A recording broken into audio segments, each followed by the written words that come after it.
Shalom Bapak Saudara-saudara, kawan-kawan guru-guru sekolah minggu dimanapun berada. Salam sehat, amanginang, salam jumpa. Terima kasih untuk setiap komentar dan kerinduan amanginang semua untuk video sermon singkat ini. Kiranya bisa bermanfaat membantu kita dalam menjelaskan firman Tuhan. Amanginang, mari kita kembangkan setiap penjelasan yang boleh kami sampaikan di dalam video ini. Kita sesuaikan dengan kemampuan atau SDM dari anak kita di daerah kita masing-masing.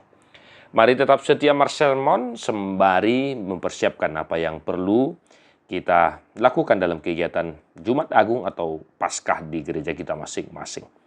Abanginang hari ini Markus 9 ayat 33 sampai 37. Kemudian tibalah Yesus dan murid-muridnya di Kapernaum. Ketika Yesus sudah di rumah, ia bertanya kepada murid-muridnya, "Apa yang kamu perbincangkan tadi di tengah jalan?" Tetapi mereka diam, sebab di tengah jalan tadi mereka mempertengkarkan siapa yang terbesar di antara mereka. Lalu Yesus duduk dan memanggil ke-12 murid itu. Katanya kepada mereka, "Jika seseorang ingin menjadi yang terdahulu, hendaklah ia menjadi yang terakhir dari semuanya dan pelayan dari semuanya." Maka Yesus mengambil seorang anak kecil dan menempatkannya di tengah-tengah mereka. Kemudian ia memeluk anak itu dan berkata kepada mereka, "Barang siapa menyambut seorang anak seperti ini dalam namaku, ia menyambut aku. Dan barang siapa menyambut aku, bukan aku yang disambutnya, tetapi dia yang mengutus aku." Demikian firman Tuhan. Bapak saudara-saudara, menginang ada dua hal yang boleh saya tekankan untuk kita khotbahkan, ajarkan kepada anak-anak sekolah minggu kita dari perikop ini. Yang pertama, jelas di teks ini sudah dijelaskan kenapa Yesus mengatakan hal-hal seperti itu. Ya, ke-12 murid itu sedang mungkin diskusi atau berdebat karena tadi dikatakan mempertengkarkan siapa yang terbesar di antara mereka. Ya, mengenangnya. Ibarat kata, mungkin karena Yohanes, murid kesayangan Yesus, sehingga dia merasa dialah yang lebih besar. Karena Petrus, salah satu murid yang dikasihi Yesus, maka dialah yang terbesar.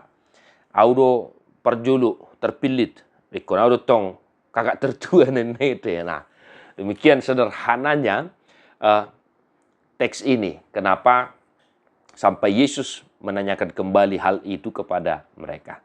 Nah, kemudian Yesus memberikan sebuah nasihat kepada murid-muridnya. Nah, dua hal nasihat yang ditekankan oleh Yesus kepada murid-muridnya, yaitu ada di ayat 35. Jika seorang ingin menjadi yang terdahulu, hendaklah ia menjadi yang terakhir dan dari semuanya dan pelayan dari semuanya. Nah, amanginang, yang pertama, karakter orang Kristen. Nah, ini dia ya, karakter orang Kristen. Kita orang Kristen diajarkan oleh Yesus bukan siapa yang terbesar dari antara kita semua. Siapa yang terbaik, siapa yang terhebat, bukan itu. Tetapi siapa yang mau melayani siapa. Ya, ini dia. Karakter orang Kristen haruslah saling melayani. Nah, ini dia. Jadi anak-anak kita itu jangan merasa ada yang lebih hebat, lebih superior, lebih unggul dari teman-temannya. Justru mereka haruslah saling melayani, saling mengasihi. Si kakaan melayani si adiknya juga. Ya, adiknya juga bisa melayani kakaknya.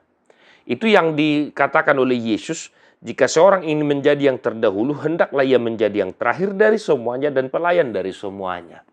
Ya, jangan ada dari anak-anak kita itu karena dia sudah kelas 6, ya, tidak mau lagi menemani adik-adiknya yang masih kelas 2, kelas 3, kelas 4, kelas 5.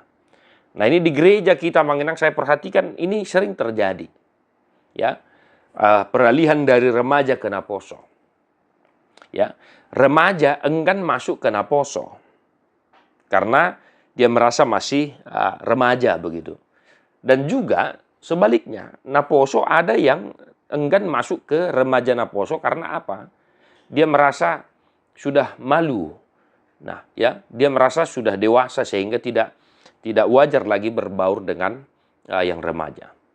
Nah, di gereja yang saya layani, saya sering menekankan ini kepada remaja Napu Sepulung. Engkau yang merasa yang lebih tua, sudah dewasa, mari rangkul adik-adikmu. Nah, itu dia.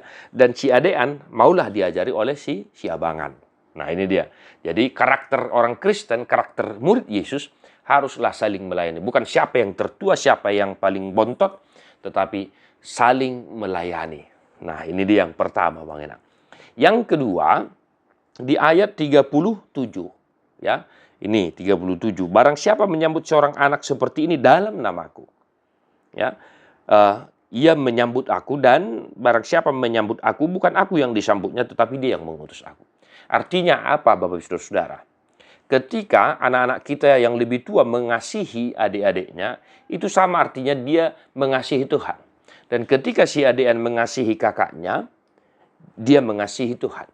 Ketika si kakak melayani adiknya, berarti Tuhanlah yang dilayaninya. Dan ketika si adik juga mau melayani si kakak, Tuhan jugalah yang dilayani. Artinya, Mang Enang, ketika kita mau menyambut seseorang, entah itu siapapun, maka Tuhanlah yang kita sambut. Nah, ini perlu kita ajarkan kepada anak sekolah minggu kita. Ya, horong 2, horong 3 bisa ini, Mang Enang, ya. Untuk horong 1, horong kecil boleh bercerita, cerita-cerita Alkitab, harus saling mengasihi. Ya. Nah, ketika mereka mau saling melayani, itu artinya Tuhanlah yang kita layani. Nah, Bapak Ibu Saudara, demikian kedua hal yang boleh saya tekankan untuk kita ajarkan kepada anak sekolah minggu kita.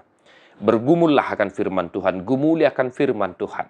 Sesuaikan dengan SDM anak-anak sekolah minggu kita dimanapun kita melayani. Bapak Ibu Saudara, tetap semangat. Melayani sekolah minggu adalah keputusanku, melayani Tuhan adalah kewajibanku. Salam Sudir Isis. God bless you. Non-stop.